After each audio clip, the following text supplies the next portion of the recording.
Koze cyane nitwa Aisha Kenza yakoreye Emmanuel. Imana yangiriye neza impamagara umuhamagaro wo kubwiriza abantu ubutumwa bwiza ndetse no kubamenyesha inzira bakwiye kunyuramo mu izina rya Yesu.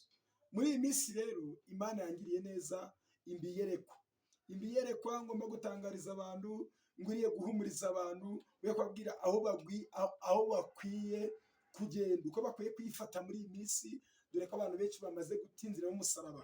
Ariko umunsi nguzaniye ijambo rikomeye rikubwira ngo umucunguzi wawe arahari, ndacu uzaba, ndakizagutera ubwoba, ndakizakunaniza. Kuko Imana yaje imbishurira ko abantu bamaze kunanirwa, ibigeragezo bibaye byinshi, uburwayi bwabaye bwinshi, abarozi babaye benshi. Ariko nguzaniye ijambo rikuvuga ngo Imana ije guhindura ibyanze guhinduka.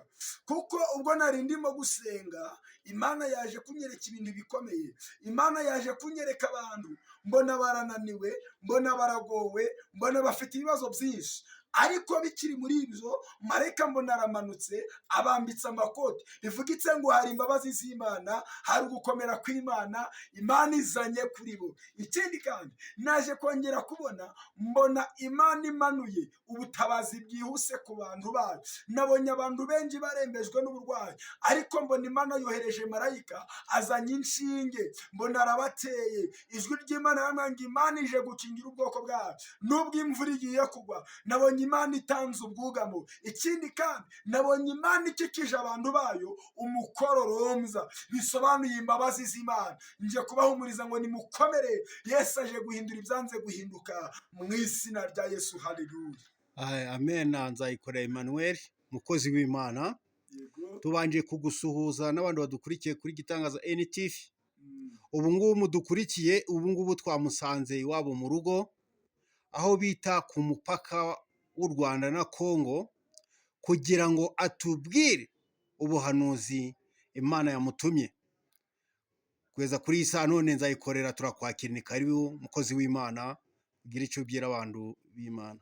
Murakoze cyane, Imana ibashyigikire. Gitangaza NTV ubusanzwe dusanzwe dukorana, ariko uyu munsi kubw'umugambi w'Imana mwageze ku mupaka, namwe muri kuhabona.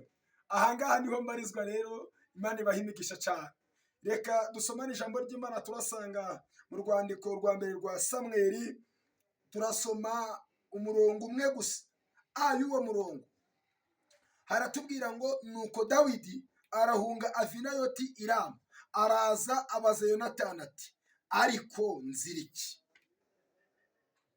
Iki gihe Dawidi, ubundi Dawidi ni mwene nde? Turabanza kumenya ngo Dawidi ni mwene nde.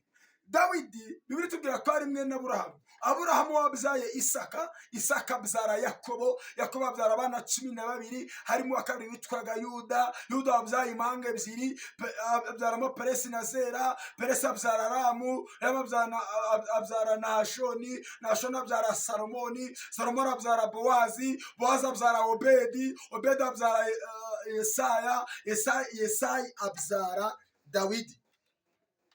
Dawidi nawe abyaye Salomo, Salomo abyara Rehobowamu. Ariko ndagira ngo tuvuge kuri Dawidi. Dawidi rero Imana yamuhamagariye kuja gucungura ubwoko bw'Imana. Na n'ubundi ndaza kubabwira uwo yashushanyaga uwo ari we. Dawidi igihe yari amaze gutsinda Goliyati ku rugamba, muzi ngo ko abantu bakoze indirimbo bagenda barikiranya, nyuma birya Sawuli. Sawuli bimuriye ashaka guhiga Dawidi, ashatse kumuhiga Imana iramumurokora. Nyuma yaho noneho Sawuli yifuza ko Dawidi yaza kuja aramucurangira, afashwe n'imyuka mibi. Sawuli yafatwa n'imyuka mibi, Dawidi agacuranga, imyuka mibi zikamuvamo. Byashoboka ko nawe muri kino gihe Imana yagutuma gusengera umuntu, Imana yaguhereza kugira neza umuntu, ariko abantu ndibanyugwe, abantu ndibumve ko wabaho. Ariko ngiye kukubwira ngo wabyanga, babyemera, enevora igo petalazalelebo laigo lisanze, uzabaho. Babyanga babyemera, uzagubwa neza mu izina rya Yesu. Dawidi rero arangije ngo abonye bimeze gutyo, rimwe Sawuli yiga umutwe wo gushaka kwica Dawidi, amuteye icumu. Ngo icyo gihe bari ku meza, Dawidi ararisora. Niho Dawidi yahunze rero ava i Nayoti i Rama, araza abaza Yonatani mwene Sawuli, ariko nziriki iri jambo rikubwira ngo, mbese intego y'iri jambo, titire y'iri jambo iravuga ngo ariko ubundi uziriki. Impamvu Imana yari inyeretse hari abantu basenze, hari abanyamasengesho, hari abadiyakoni, hari ababwirizabutumwa, hari ababishopu, hari abahanuzi bafite byinshi bibagose, bari kubaza ngo ariko Mana ubundi nziriki. Njye kukubwira ikintu kimwe, bishoboke ko mu masengesho uri gusenga nta mpamvu n'imwe yatuma gatagera imbere y'Imana, ahubwo njye kukubwira ngo tegereza yavuganye nawe.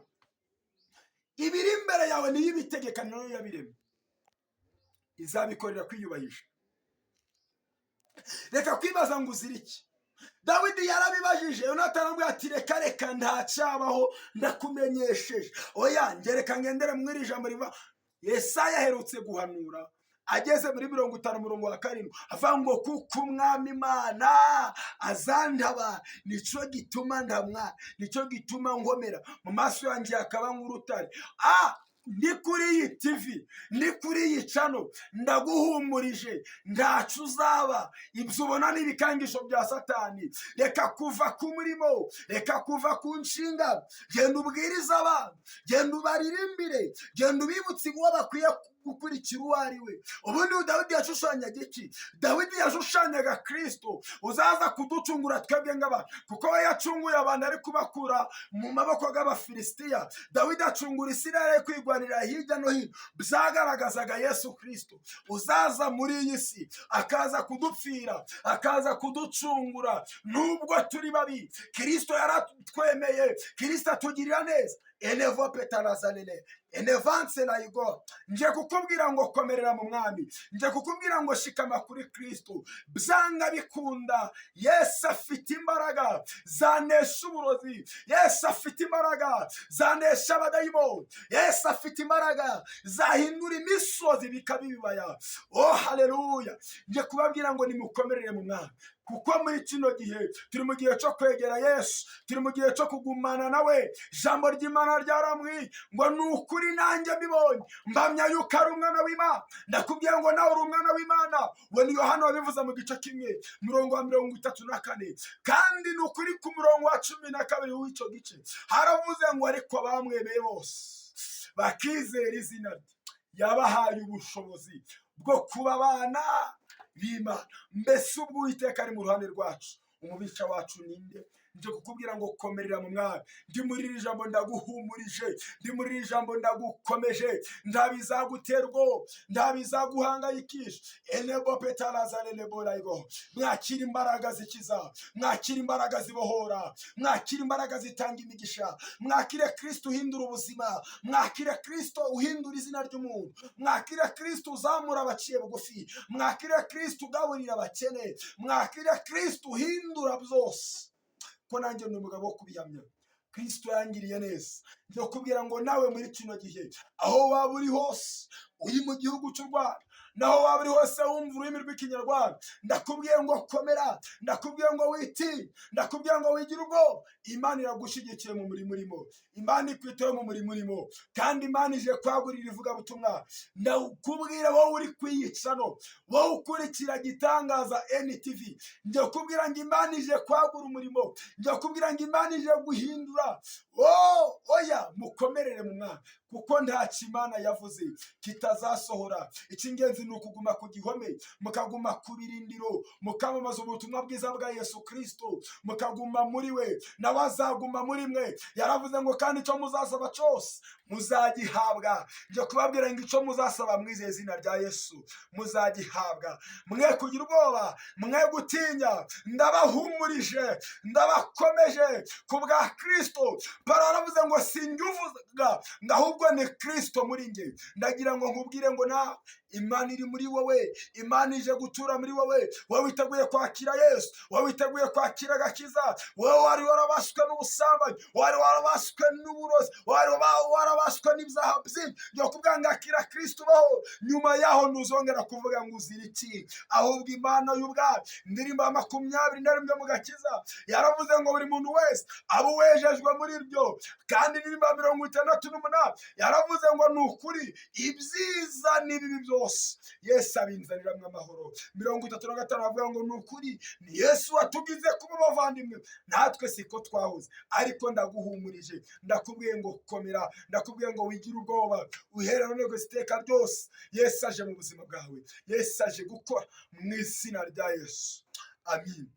Byashoboka noneho ko wari ufite uburwayi, bishoboke ko wari ufite ibigeragezo, bishoboke ko wari umaze guta inshingano y'Imana, ariko noneho niba wemera kwegera Kristo, niba wemera kuguma muri we, niba wemera kumwakira, niba wemera amasengesho, niba wemera imbaraga zibaho, niba wemera ubutumwa bwiza nyabwo atari bwa bundi butubwira ibitagira umumaro, buzura kamere, bukica igitambo cya Kristo. Nje kubabwira ngo Kristo yatambwe rimwe, mwe kubeshwa n'abatubuzi abwira ngo mutange ibitambo niho Kristo azaza, ngo niho izababo. Neva twizera mu gitambo cya Kristo. Reka tubanze dusenge Imana, mbanze mbasengera mu izina rya Yesu.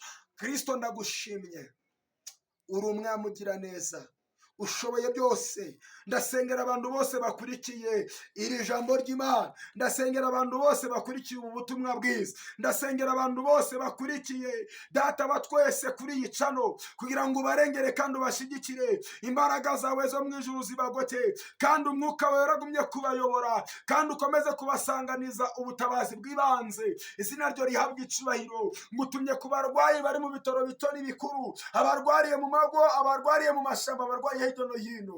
Ngutumye ku banyabigeragezo, ngutumye ku bananiwe, ngutumye ku bashonje, ngutumye ku banyabibazo, ngutumye ku bakristo, ngutumye kuri buri umwe wese ku rugero rwe, kugira ngo umushyigikire kandi umukomereze amaboko. Nizeye kubikoze, nizeye kuhinduye, nizeye ko hari ibyo ubahaye, nizeye ko ugiye kubateza intambwe, nizeye ko ugiye kubakomereza amaboko, nizeye ko umuco ugiye kubarasira mu izina ry'Imana Data n'Umwana n'Umwuka Wera.